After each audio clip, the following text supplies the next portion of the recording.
से पहले मुझे कौन पूछता था, तेरी बंदगी से पहले मैं तुम्हीं को ढूंढता था, मैं तुम्हीं को ढूंढता था। इस जिंदगी से पहले मैं तुम्हीं को ढूंढता था। इस जिंदगी से पहले मुझे कौन पूछता था, तेरी बंदगी से पहले मुझे कौन पूछता था, तेरी बंदगी से पहले मुझे कौन पूछता था। मैं खाक का जरा था और क्या थी मेरी हस्ती, मैं तो खाक का जरा था और क्या थी मेरी हस्ती, मैं तो खाक का जरा था और क्या थी मेरी हस्ती, मैं था पेड़ खा रहा था, मैं था पेड़ खा रहा था। जैसे तूफान में किश्ती मैं था पेड़ खा रहा था, जैसे तूफान में किश्ती मैं दर दर भटक रहा था, मैं तो दर भटक रहा था। तेरी बंदगी से पहले मैं तो दर दर भटक रहा था, तेरी बंदगी से पहले मुझे कौन पूछता था, तेरी बंदगी से पहले मुझे कौन पूछता था, तेरी बंदगी से पहले मैं तुम्हीं को ढूंढता था, मैं तुम्हीं को ढूंढता था।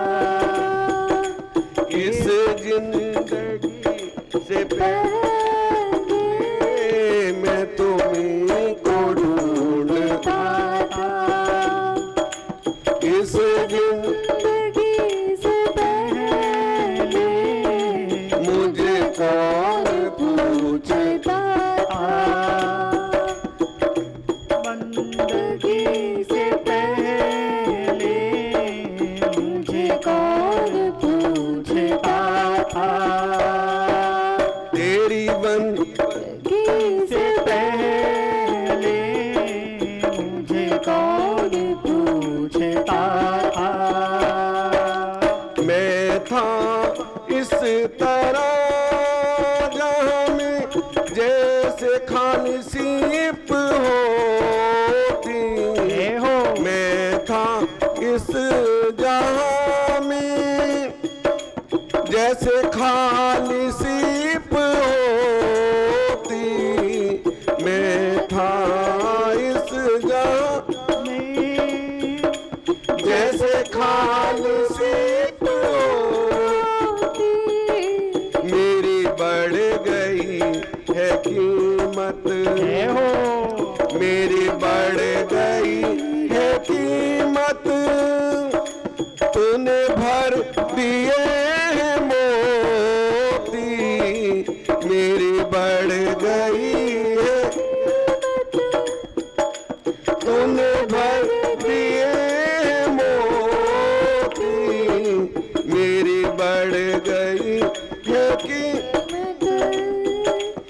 तुम भर दिए मोती, मुझे मिल गया,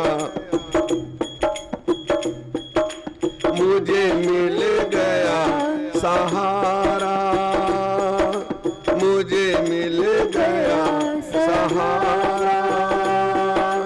कदमों में तेरे आके मुझे मिल गया सहारा, कदमों में तेरे आके मुझे मिल गया सहारा, कदमों में तेरे आके मुझे मिल गया सहारा, कदमों में तेरे आके मुझे कौन पूछता था, तेरी बंदगी से पहले मुझे कौन पूछता था, तेरी बंदगी से पहले मैं तुम्हीं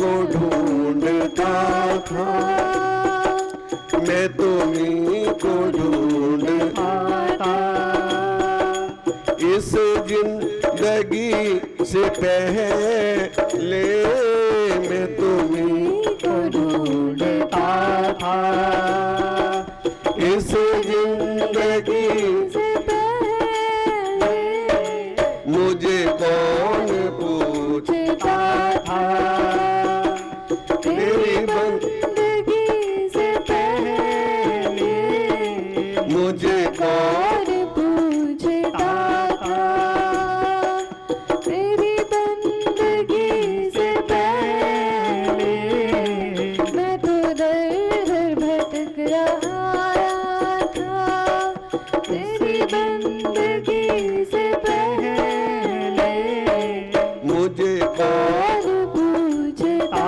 था, यूं तो है इस जहां में लाखों तेरे जैसा कौन होगा, यूं तो है इस जहां में तेरा जैसा कौन होगा, यूं तो है इस जहां में तेरे जैसा कौन होगा, तू ही तो दया,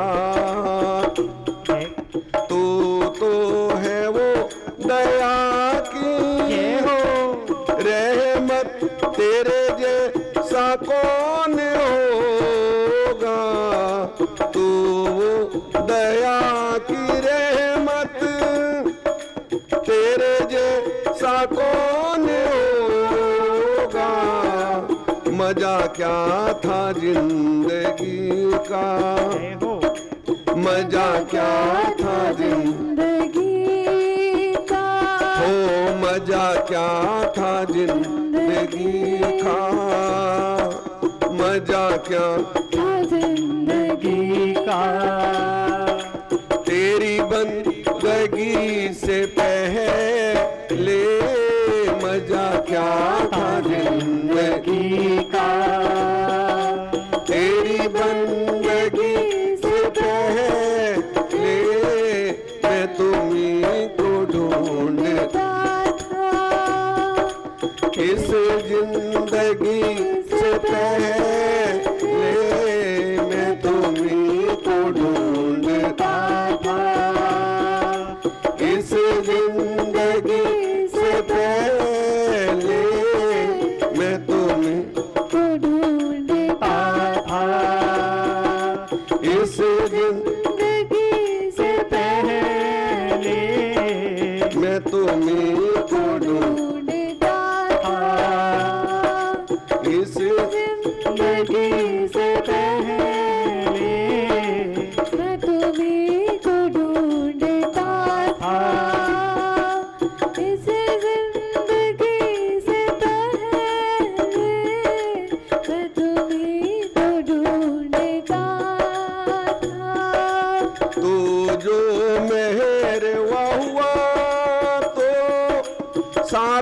जग ही मेरवा है, तू जो मेरवा हुआ तो सारा जग ही मेरवा है, तू जो सारा जग ही मेहरबान है। सारा जग ही मेरवा है, सारा जग मेहरबान है। सारा जग ही मेरवा है, ये सभी मेरवा है, ये सभी मेरवा है। आसमां भी मेरवा है, ये सभी मेरवा है। आसमां भी मेरवा है, न आवाज न गला था, न आवाज न गला था, तेरी बंदगी से पहले मुझे कौन पूछता था। तेरी बंदगी से पहले मुझे कौन पूछता था, तेरी बंदगी से पहले मैं तुम्हीं को ढूंढता था। इस जिंदगी से पहले मैं तुम्हीं को ढूंढता था। इस जिंदगी से पहले मुझे कौन पूछता था। तेरी बंदगी से पहले मुझे कौन पूछता था। तेरी बंदगी से पहले रोशन सभी तेरे से, हर दिल में राज तेरा। रोशन सभी तेरे से, हर दिल में राज तेरा। रोशन है सब तेरे से हर दिल में राज तेरा। सतगुरु मेरे है स्वामी, मेरे दिल में डाल डेरा। सतगुरु मेरे स्वामी, दिल में डालो डेरा। सतगुरु मेरे स्वामी, मेरे दिल में डालो डेरा। दर दर की खाक छानी, जय हो। दर दर की खाक,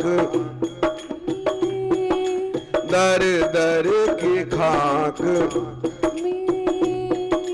तेरी बंदगी से पहले मुझे कौन पूछता था। तेरी बंदगी से पहले मुझे कौन पूछता था। तेरी बंदगी से पहले मैं तुम्हीं को ढूंढता था। मैं तुम्हीं को ढूंढता था। इस जिंदगी से पहले मैं तुम्हीं को ढूंढता था। इस जिंदगी से पहले मुझे कौन पूछता था। जिंदगी से पहले हरे राम राम राम हरे हरे, हरे राम रामा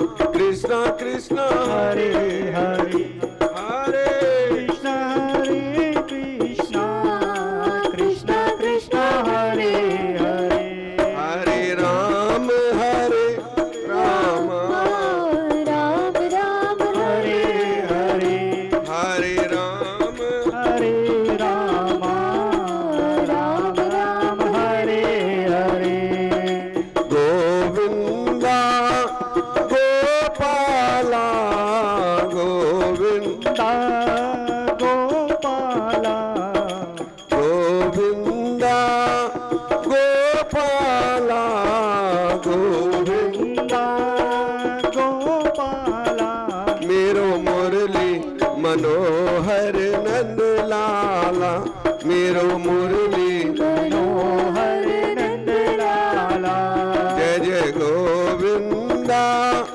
गोपाला गोविंदा गोपाला मेरो मुरली मनोहर नंद लाला मेरो मुरली मनोहर नंद लाला मेरो मुरली मनोहर नंद लाला हो मेरो मुरली मनोहर नंद लाला बोली उमापति महादेव की जय जय जय श्री राधे जय जय श्री राधे जय जय श्री राधे जय जय श्री राधे श्याम बोले सद्गुरुदेव महाराज की जय। तो आज द्वितीय दिवस की कथा दूसरे दिन की कथा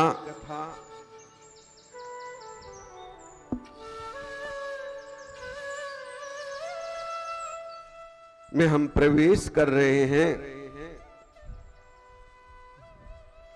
कल मैंने सुना था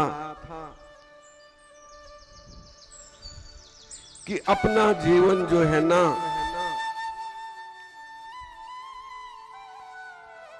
वो प्रभु के समर्पण होना चाहिए।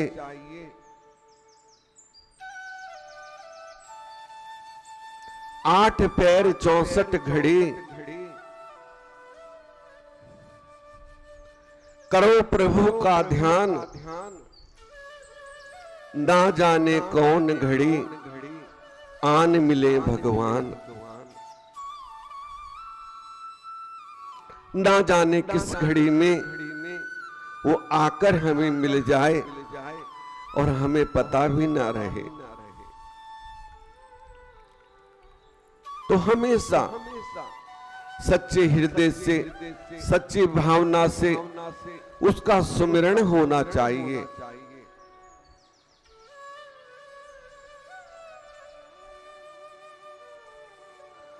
हर श्वास में, हर बात में प्रभु का सुमिरण होना चाहिए, तभी ये जीवन हमारा सार्थक है। लेकिन हम क्या करते हैं? दुनिया की बातों में तो समय बिता देते हैं। तेरी हीरा जैसी श्वासा बातों में बीत जाए। खूब बातें करेंगे और देखो पहले ये जो मोबाइल है ना आजकल, ये नहीं होते थे। इसने ये हमारी भक्ति खत्म कर दी, हमारी शक्ति खत्म कर दी। चिट्ठी संदेश जो हम भेजते थे ना, वो सब कुछ खत्म कर दिया। तो जो समय मिलता है वो ये खा जाता है। ये सच्ची बात है। रखो, यूज करने की चीज है, लेकिन जो भजन का समय है उसे भगवान के लिए निकालो।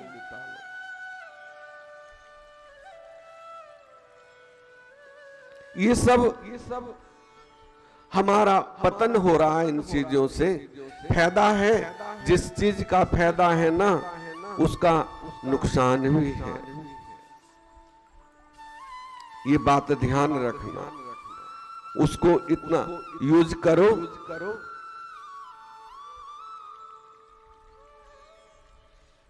जितना पर्याप्त हो। आजकल बच्चे भी बस फोन में लगे, घर हैं, बड़े बड़े घर हैं, लेकिन रहने वाला कोई नहीं है। पड़ोसी को नहीं जानता है। बस क्या है, एक फोन है, मोबाइल है। नहीं पहले सबका दुख सुख पूछते थे, और अब आगे आगे ऐसा समय आ रहा है। और अब तो बच्चे भी देखो आप, 2 से ज्यादा किसी के भी नहीं है। मौसी बुआ, ये सब रिश्ते खत्म होते जा रहे हैं क्या?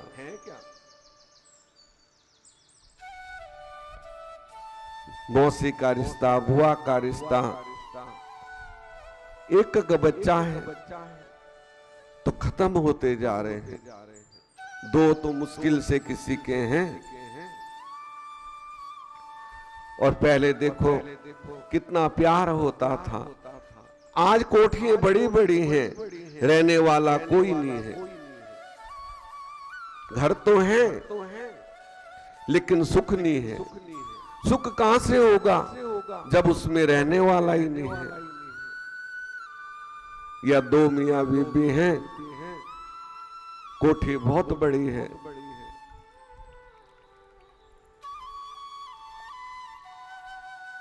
तो आगे आगे का समय बड़ा विकट आ रहा है। इसलिए जितना हो सके भजन करो। ये जितनी भी इलेक्ट्रॉनिक चीजें हैं ना, यूज करो, लेकिन पर्याप्त।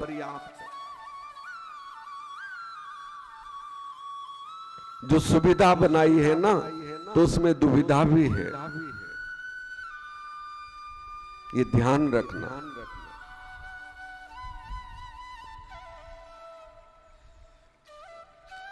तो इसलिए जितना समय मिले नाम जप करना है। प्रभु का नाम का जप जितना करोगे तभी हमारा कल्याण होगा।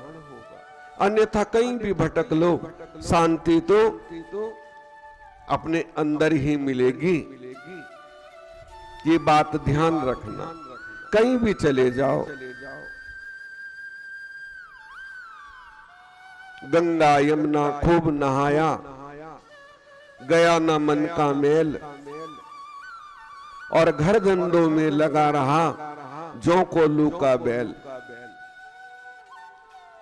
तेरी हीरा जैसी श्वासा बातों में बीत जाए। समय मिलता है तो बातें हम एक दूसरे की बुराई, ये है, वो ऐसा है, वो ऐसा है। अरे जैसा कोई है हमें क्या लेना है। अच्छा ही करो और प्रभु का सुमिरन करो।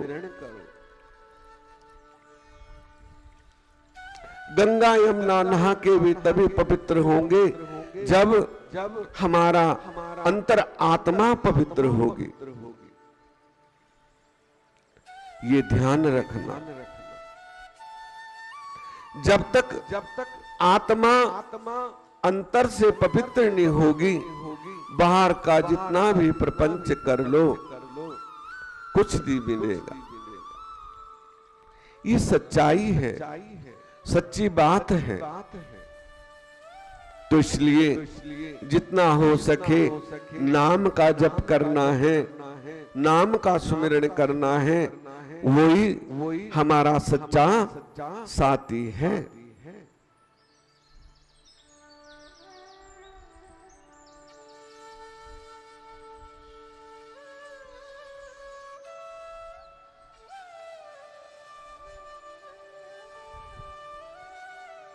व्यास जी बोले सूत जी, कि ऐसा कहने पर उन समस्त ऋषियों ने पूछा कि हे मामुनि, यदि आप हमें शिव महापुराण सुनाते हो तो आपकी बड़ी कृपा है।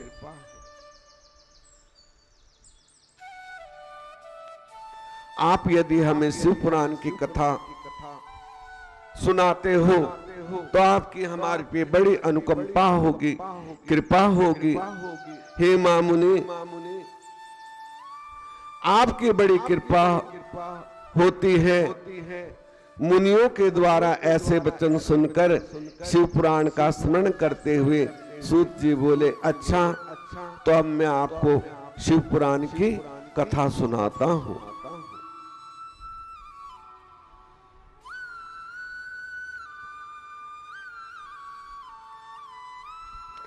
ज्ञान वैराग्य तीनों का वर्णन है।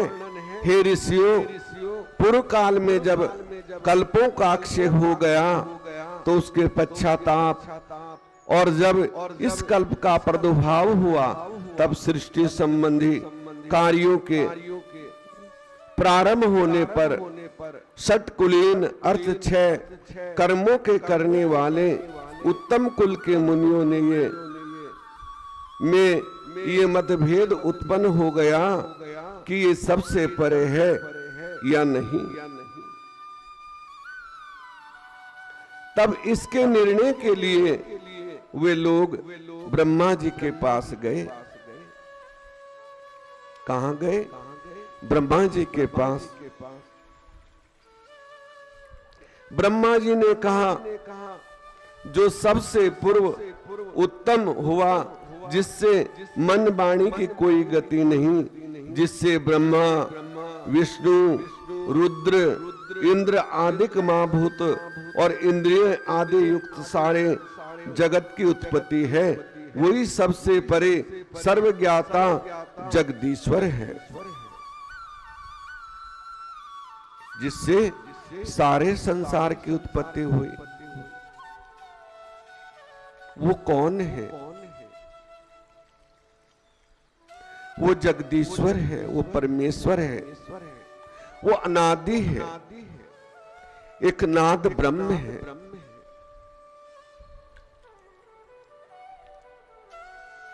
जब कुछ नहीं था तो एक वही होता है, वो एक ओंकार शब्द है। ओम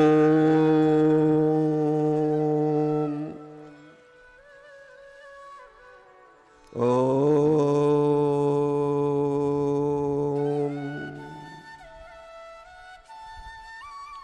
ओम।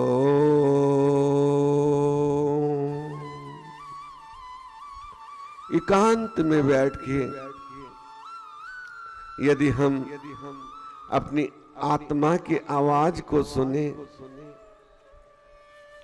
और उस ओंकार में अपने मन को पिरो दें तो हर एक प्राणी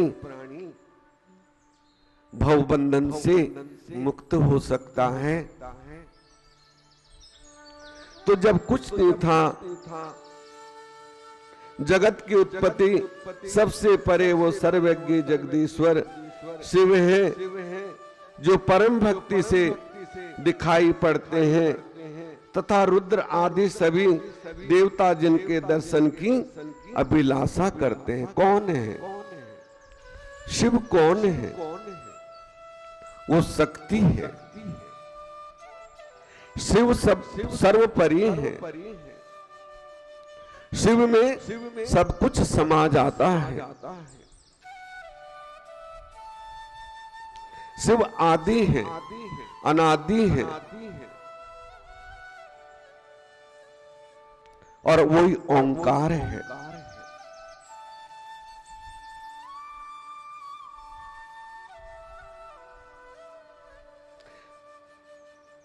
अधिक क्या कहूं, शिव की भक्ति और भक्ति से उनके प्रसाद की प्राप्ति होती है।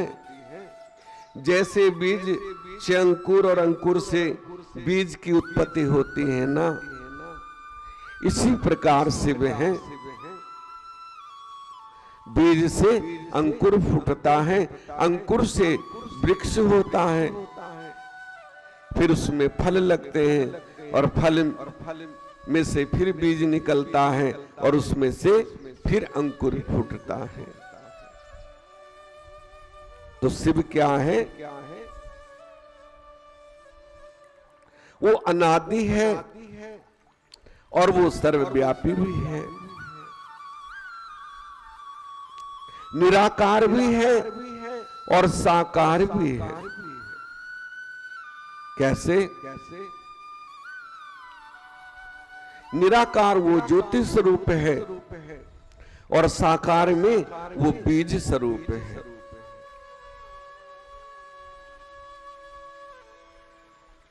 जो उत्पत्ति करता है।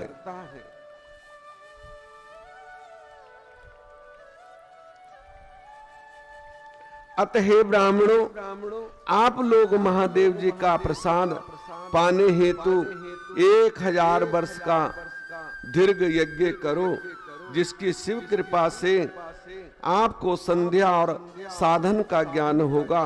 इस पर मुनियों ने पूछा, हे भगवान, वो साध्य और साधन क्या है? ब्रह्मा जी बोले, साध्य शिव पद है,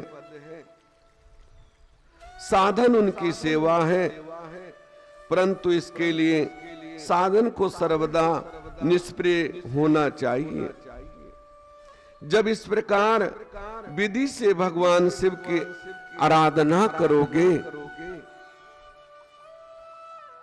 होती है, तब परमेश्वर पद की प्राप्ति हो जाती है। कब? जब हम साधना करेंगे। और साधना कैसी? निष्प्रेह, निस्वार्थ, निश्चल भाव, सच्चा भाव हृदय में हो, किसी चीज की कामना ना हो, क्योंकि वो सर्वपरि है, सब जानते हैं। और हम तो इतने स्वार्थी हैं कि यदि जल भी भगवान को चढ़ाते हैं ना, तो उसमें भी 36 स्वार्थ भगवान के ऊपर छोड़ देते हैं। छोड़ते हैं कि नहीं छोड़ते? बोलो। इतनी माताएं बैठी हैं, कौन ऐसी माता है जो निस्वार्थ होकर चढ़ाती है जल? कोई ना कोई स्वार्थ छिपा है, अन्यथा मंदिर ना है। तो निस्वार्थ होके भगवान के मंदिर में जल अर्पण करना चाहिए, तपस्या करनी चाहिए। 10,000 वर्ष मुनियों ने तपस्या की और भगवान ने एक ही शर्त रखी कि कोई स्वार्थ ना हो। क्योंकि सदा निष्काम भक्ति ही फलीभूत होती है।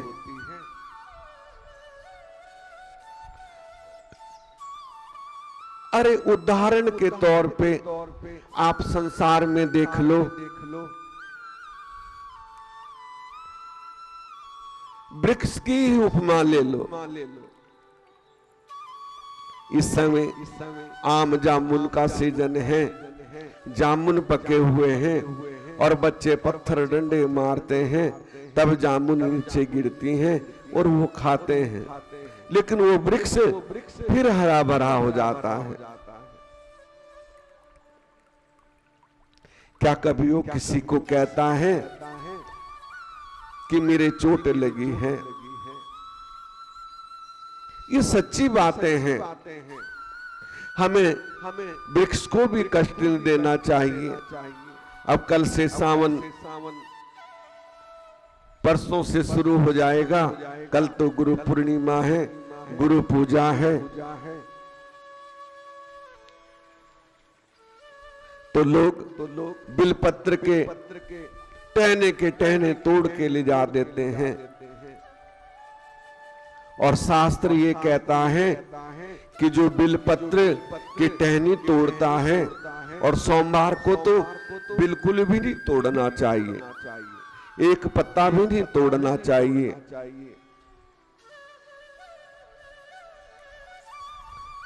रविवार को तोड़ के रख लो, वो भी बड़े भाव से,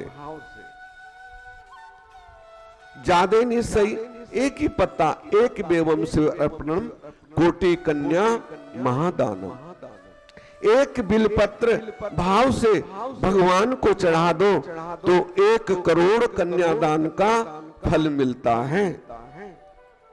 और उस बिलपत्र की तुम टहनी काट देते हो, तोड़ देते हो, तो पता कितना कष्ट मिलता है, घोर नरक की प्राप्ति होती है। ये शास्त्र प्रमाण है, मैं नहीं कह रहा हूं।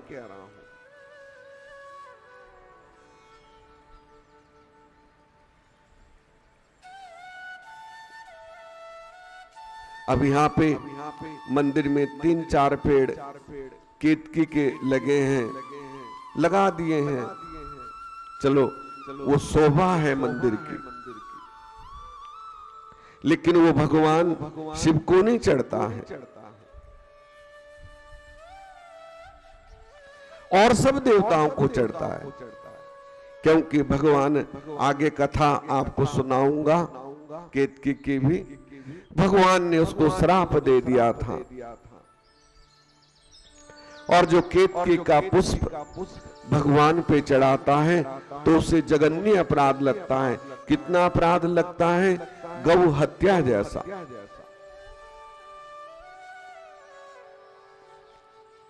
ये सच्ची बात है। और यदि माताओं को मना करो कि माता ये मत तोड़, तो मुंह बना लेती है। वो केवल शोभा है। राम जी को चढ़ाओ, माता को चढ़ाओ, हनुमान जी को चढ़ाओ, लेकिन हमारी माताएं जबरदस्ती कहने के बाद भी तोड़ के शिव जी पे चढ़ाती। अब तो बहुत बदल गई हैं, कहने के बाद, कई बार कहने के बाद फिर किंतु परंतु करती हैं, क्योंकि वो बड़े ज्ञानी है ना सब। आप वो सोचती है पंडित जी तो ऐसे ही कहते हैं, ऐसे ही कह देते हैं, तो और ज्यादा करते हैं। फिर यदि कहो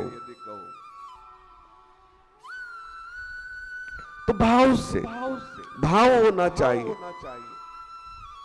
प्रथम तो शास्त्र ये कहता है कि मंदिर में यदि कोई फूल, पत्ती, तुलसी के वृक्ष या कोई भी पौधा लगा है, वो स्वयं भगवान को चढ़ा हुआ है।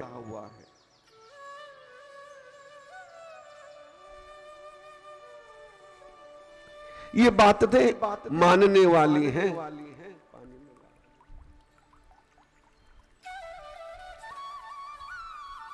अरे कुछ ना चढ़ा सको, अपने मन को अर्पण कर दो, ज्यादा नहीं। वो तो भाव से रिझ जाते हैं, भाव में भक्ति से प्रसन्न हो जाते हैं। बहा दो प्रेम के आंसू, चला बस आप आऊं में। प्रेम के आंसू से, सच्चे आंसू होने चाहिए। और प्रेम छुपाया ना छुपे, जा घट प्रगट होए, ताते मुख बोले नहीं, नैन देते हैं रोए। वो बोल ही नहीं सकता।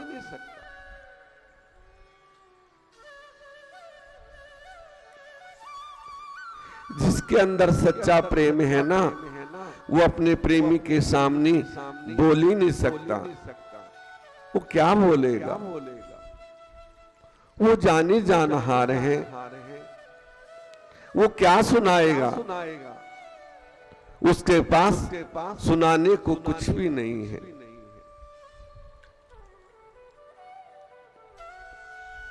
मन दिया तिन सब दिया, मन के लार शरीर, अब देने को कुछ नहीं, कह गए दास कबीर कि मैंने तो तेरे को तेरे अर्पण कर दिया, अपने को तेरे अर्पण कर दिया, तो अब मेरे पास क्या रहा?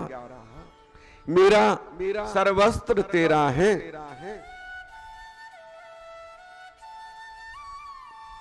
अब जैसे तुझे रखना है मैं औसे रहूंगा, जहां ले चलोगे वहीं मैं चलूंगा। ऐसा भाव मन में होना चाहिए। लेकिन ये मन बड़ा पापी है, कितना भी समझा लो फिर भी फिसल जाता है, फिर भी फिसल जाता है। लेकिन बार बार इसको केंद्रित करो, नाम का सुमिरन करो, तभी कल्याण होगा।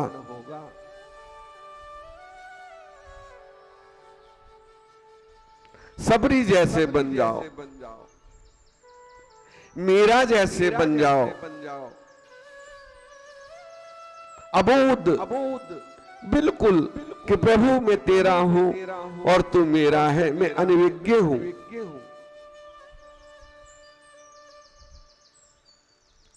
जब हम हमारे अंदर ऐसा भाव होगा तभी हम उसे प्राप्त कर सकते हैं।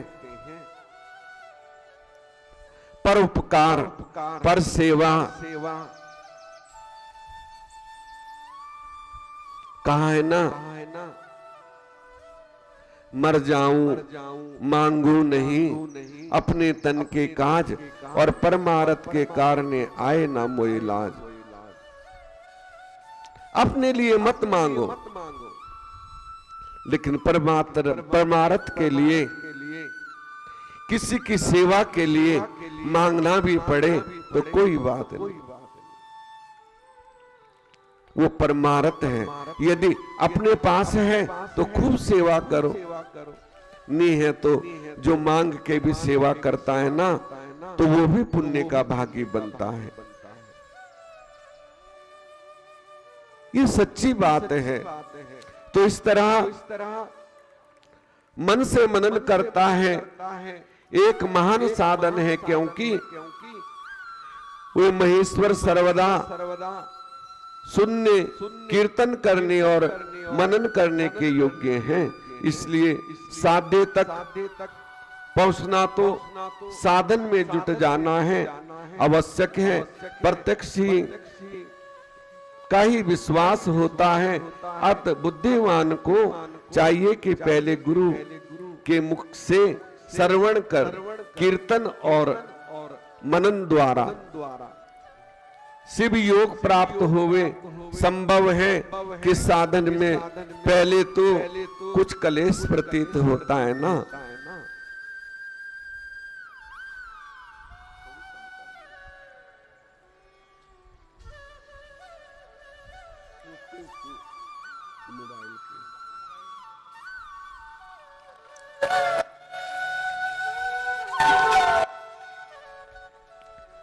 तो पहले तो साधन में कष्ट होता है,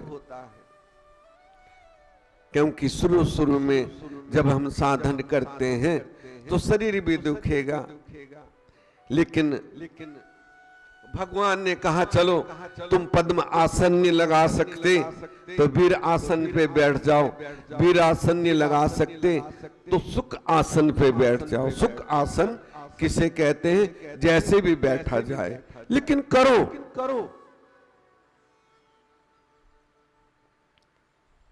सुख आसन उसे कहते हैं जैसे जिसमें हमारे शरीर को सुख हो। कुर्सी पे बैठ जाओ, नीचे नहीं बैठ सकते, या गद्दी रख लो यदि नीचे बैठ सकते हो और शरीर में दर्द हो तो वो सुख आसन है। अन्यथा पद्म आसन, वीर आसन, ये दो आसन विशेष भक्ति के लिए हैं। अन्यथा कोई भी आसन हो, लेकिन करो जरूर। कुछ कलेश प्रतीत होता, परंतु अंत में आनंद की प्राप्ति होती है। पहले पहले जब हम साधन करेंगे तो थोड़ा बहुत कष्ट तो अवश्य होता है, लेकिन बाद में उसमें परमानंद की प्राप्ति होती है। मुनियों ने पूछा, है ब्रह्मा जी, श्रवण और मनन क्या है? कीर्तन कैसे किया जाता है?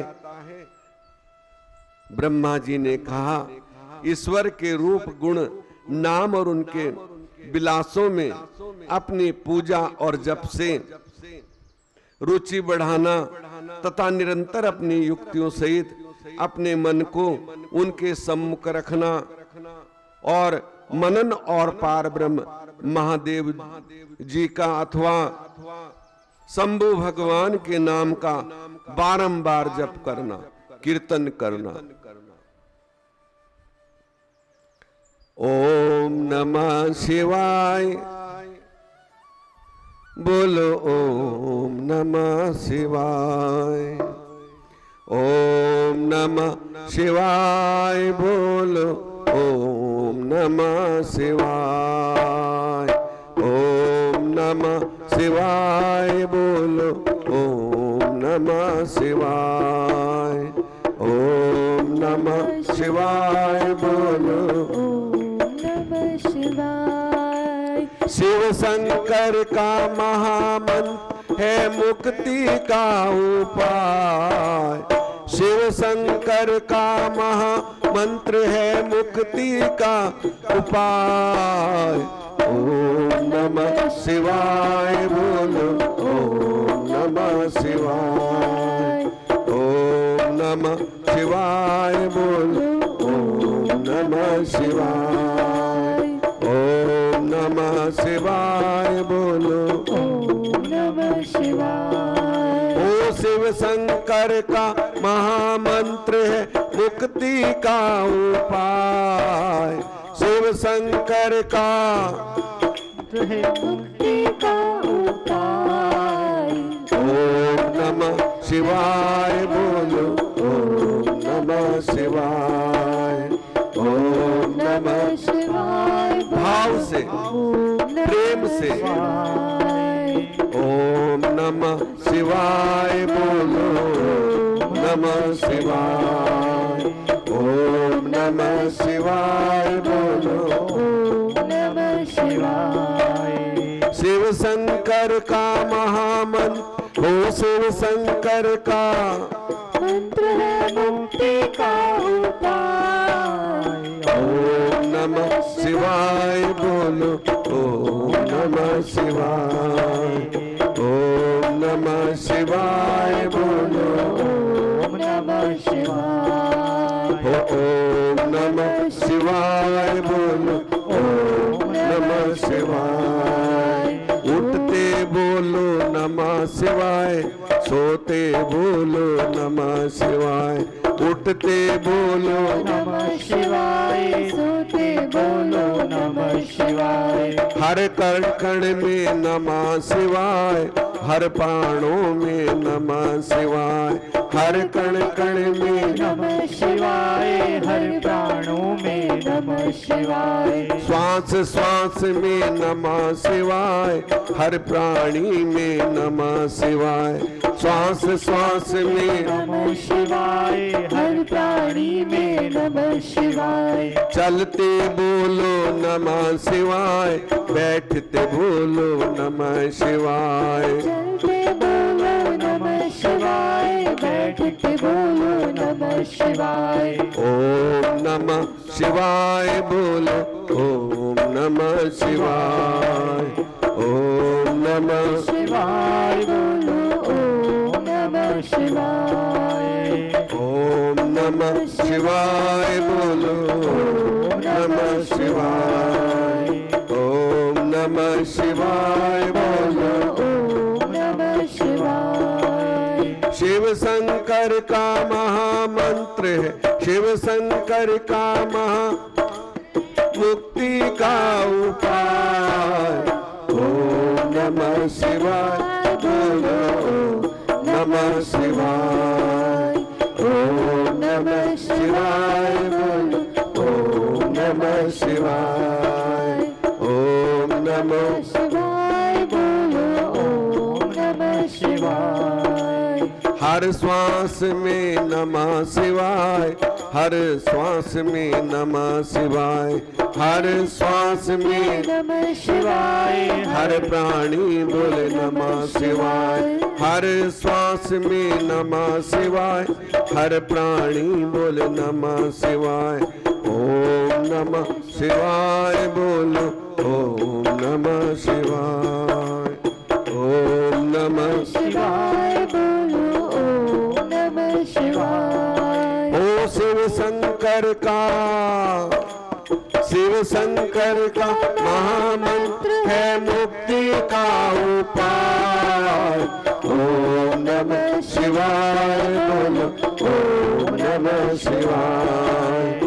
ओम नमः शिवाय बोलो ओम नमः शिवाय। ओम नमः शिवाय बोलो ओम नमः शिवाय। बोले शंकर भगवान की जय जय श्री राधे, जय जय श्री राधे, जय जय श्री राधे श्याम। तो भाव से अपने विलीन हो जाओ कि हमें तन की भी सुध ना रहे। सोते जागते उठते बैठते नमः शिवाय नमः शिवाय होता रहना चाहिए।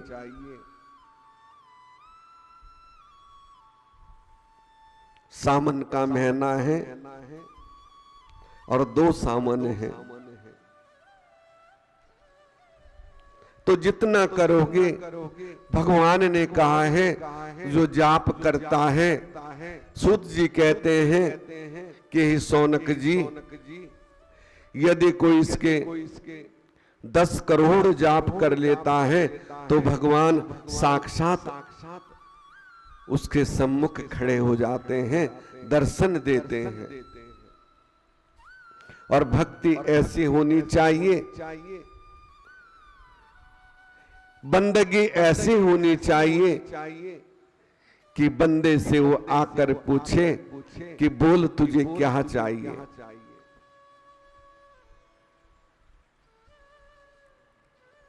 ऐसी भक्ति हो तब आनंद है ना। और ये भक्ति तो हम सब करते हैं, लेकिन वो पराभक्ति जिसे प्राप्त हो जाए वो कोई विरला होता है। बारंबार जप कीर्तन करे तथा दृढ़ होकर भगवान संबंधी शब्दों को कानों से सुने और उसे चित्त में स्थिर करना ही श्रवण है। जब सत्संग में बैठकर भगवान श्री महादेव जी की कृपा से श्रवण और कीर्तन कर ले, तब उसका मनन करें, और वही सर्वोत्तम मनन है जिससे आत्मा पवित्र हो जाती है। सूत जी बोले, हे मुनिवरों, मैं साधन संबंधी एक प्राचीन इतिहास आप लोगों को सुनाता हूँ। एक समय सरस्वती नदी के तट पर मेरे गुरु पराशर पुत्र वेद व्यास जी तप कर रहे थे। सनन कुमार जी ने उनके निकट आकर उनसे प्रसन्न किया।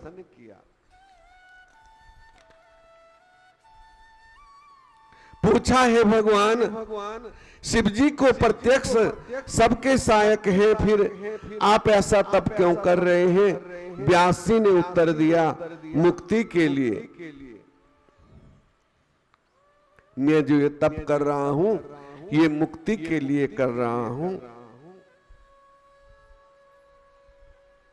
इस पर सनन कुमार जी ने कहा, अवश्य पहले मुझे भी ऐसा ही भ्रम हुआ था और मंदराचल पर्वत पर जाकर तप करने लगा था, परंतु दयालु शिव की आज्ञा से नंदीश्वर ने आकर मुझे ये बताया कि शिव जी के श्रवण कीर्तन और मनन से मुक्ति प्राप्त हो जाती है।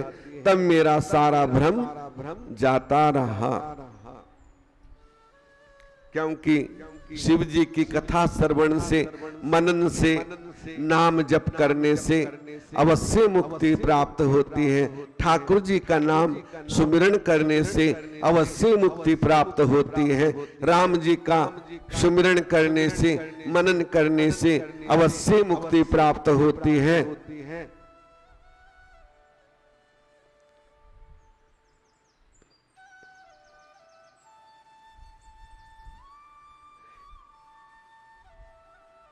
तब मेरा सारा भ्रम दूर हो गया।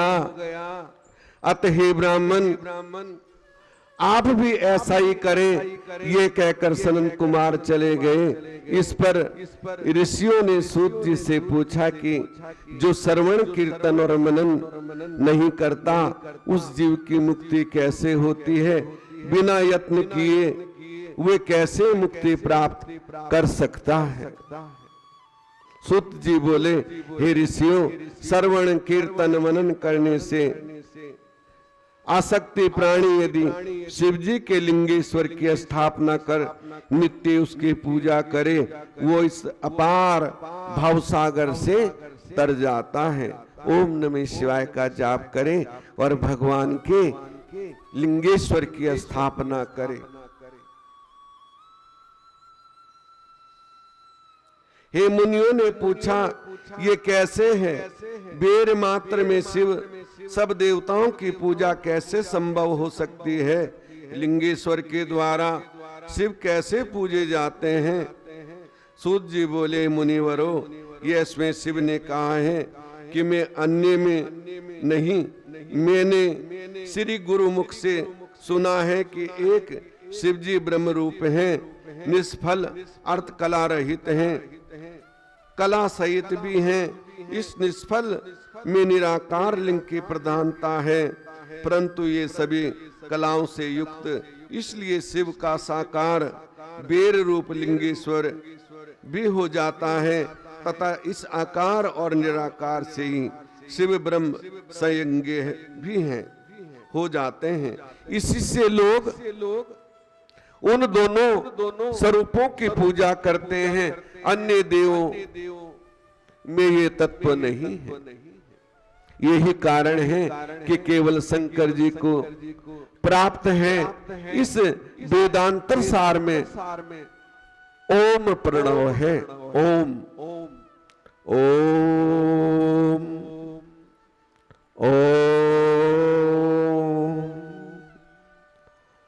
ओम,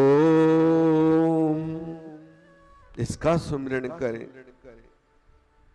सनत कुमार जी ने मंदराचल पर्वत पर नंदीश्वर से प्रसन्न किया, जिस पर नंदीश्वर ने ये स्पष्ट कर दिया, शिव जी इस प्रकार पूजनीय हैं, कला पूर्ण हैं। भगवान शिव का लिंगेश्वर रूप बेर पूजन लोक संभव है और वेद ने जिसको आज्ञा दी है। सनत कुमार जी ने लिंगेश्वर की उत्पत्ति पूछी तो नंदीश्वर ने कहा कि पूर्व काल में जब ब्रह्मा और विष्णु में युद्ध हुआ तो उनके बीच एक निष्फल शिव जी का स्तंभ रूप प्रकट हो और विश्व रक्षण किया था। तभी से महादेव जी का निष्फल लिंग और सकल वीर जगत में प्रचलित हुआ। वीर मात्र को देवताओं ने ग्रहण किया, इससे शिव जी के अतिरिक्त वीर लिंग से देवताओं की पूजा होने लगी और वही उसका फल दाता हुआ। परंतु शिव जी के लिंग और वीर दोनों पूजनीय हैं, क्योंकि देवता भी उस पिंडी रूप में समा गए। इसलिए सभी देवताओं की पूजा वीर लिंग में हो जाती है।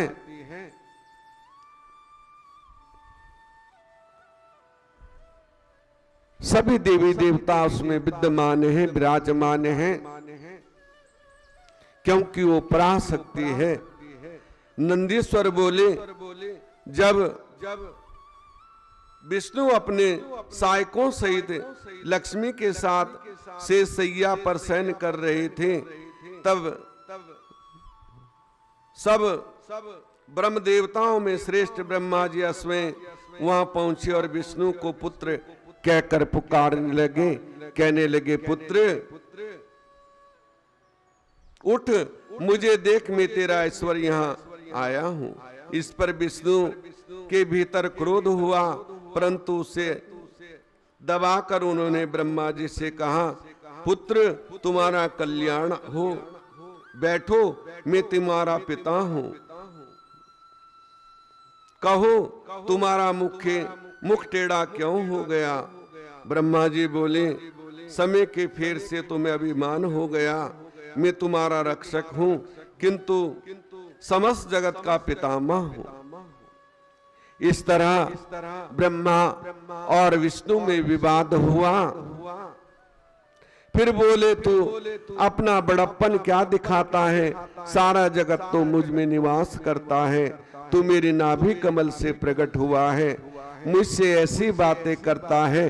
नंदीश्वर बोले, जब इस प्रकार रजोगुण से मुग्ध उन दोनों में विवाद होने लगा, तब ये दोनों अपने को प्रभु कहते हुए दूसरे को वध करने पर तैयार हो गए। युद्ध छिड़ गया। हंस और गरुड़ पर बैठे दोनों ईश्वर परस्पर युद्ध करने लगे। उनमें उनके वाहन भी लड़ने लगे। ब्रह्मा जी के वक्ष स्थल में विष्णु ने अनेकों अस्त्र का प्रहार किया, एक दूसरे को मारने लगे। घबरा गए, ये हमारी सृष्टि शिव जी की है, जिन त्रिशूलधारी की इच्छा के बिना कोई एक तिनका भी इधर से उधर नहीं कर सकता।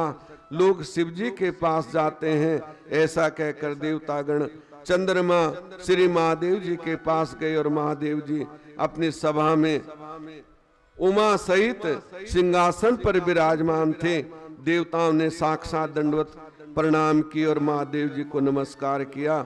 उनको नमस्कार करते देख शिव जी ने उन्हें अपने पास बुलाया और कहा कि ब्रह्मा और विष्णु में महायुद्ध छिड़ गया है। तो भगवान ने कहा, महादेव जी बोले, पुत्रों कुशल तो है, मैंने सुना है कि ब्रह्मा और विष्णु परस्पर युद्ध कर रहे हैं, तुम लोग बड़े दुखी हो। अच्छा, तो मैं अपने गणों के साथ चलता हूं, तुम लोग भय को त्याग दो करो। ये कहकर शिव जी ने अपने गणों को वहीं चलने की आज्ञा दी और अश्वें अपने भद्र रथ पर आरूढ़ हो चले, तैयार हुए। देवताओं सहित इंद्र उनके साथ हो लिए। वहां पहुंचकर शिव जी आकाश मंडप में बादलों में छिपकर ब्रह्मा विष्णु का युद्ध देखने लगे। शिव जी आकाश मंडप में बादलों में छिपकर और विष्णु परस्पर एक दूसरे से वध की इच्छा से महेश्वर और पाशुपत अस्त्र का प्रयोग कर रहे थे। इसी रूप को देख निष्फल शिव जी ने ना रहा गया और उनका युद्ध शांत करने के लिए मां अग्नि तुल्य एक स्तंभ रूप से वहां प्रकट हो गए।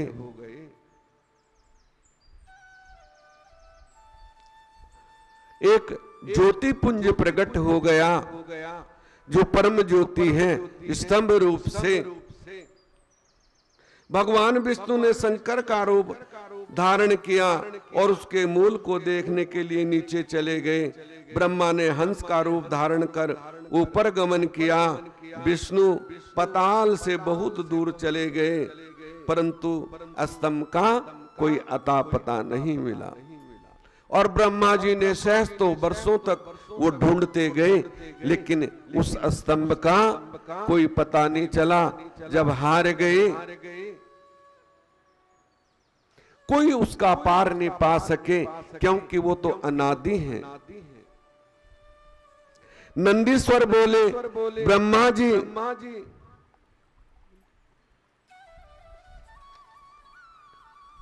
तब उस लौट आए। उधर ब्रह्मा जी ने आकाश में जाकर केतकी का फूल देखा तो उन्हें विश्वास हो गया कि मैंने स्तंभ का अंत देख लिया है।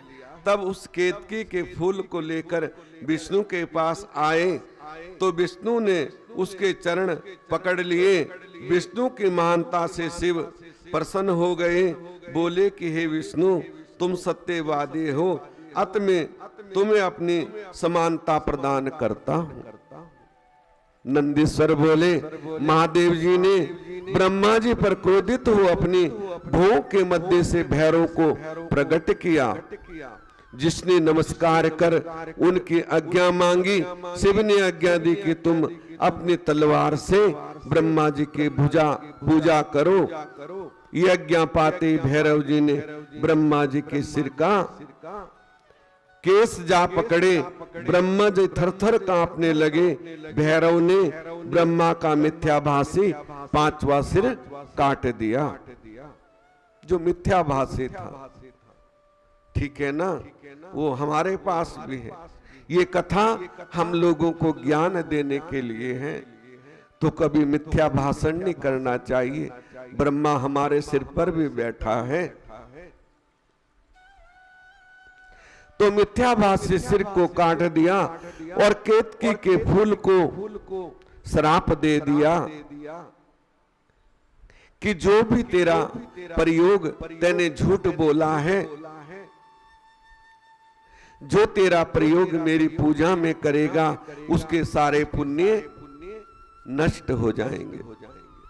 जो भी किए हो, एक फूल केतकी का भगवान, इसलिए केतकी का फूल कभी भगवान को नहीं चढ़ाना चाहिए, और सब देवताओं को चढ़ता है। तो ये केतकी की कथा थी। इस तरह से केतकी को श्राप दे दिया, तो भगवान पे सब फूल चढ़ते हैं, हर तरह के फूल कोई भी चढ़ा दो, लेकिन केतकी का फूल वर्जित है।